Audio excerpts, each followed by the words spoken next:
একা থাকার অভ্যাস আপনাকে আত্মনির্ভর করে তোলে। এতে আপনি কারো উপর নির্ভরশীল না হয়ে নিজের শক্তি খুঁজে পান। সময় ব্যয় করুন নিজের জন্য। সময় সবচেয়ে মূল্যবান সম্পদ।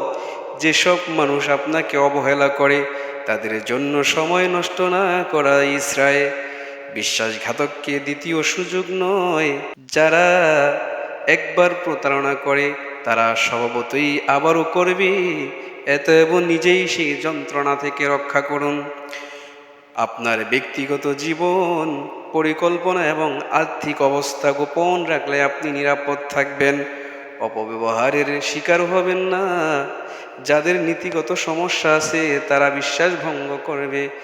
তাদের পরিবর্তনের চেষ্টা না করে দূরত্ব বজায় রাখুন।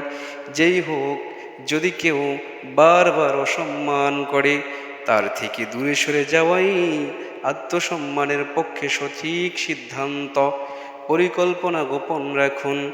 আপনার স্বপ্ন, কাজের পরিকল্পনা আগেভাগে প্রকাশ করলে অনেকে হিংসা বাধা সৃষ্টি করতে পারে। সাফল্য আসলে কথা বলবে। সব কিছুতে হ্যাঁ বললে আপনি নিজের ক্ষতি করবেন। নিজের সীমা নির্ধারণ করা এবং দরকারে না বলা একান্ত প্রয়োজন। অর্থ উপার্জনে মনোযোগ দিন।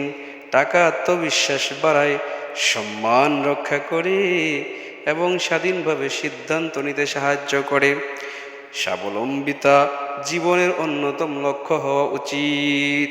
ও ভাই, ও বন্ধু, কথাগুলো মনোযোগ দিয়ে শোনো এবং তুমি একটি শেয়ার করে দাও।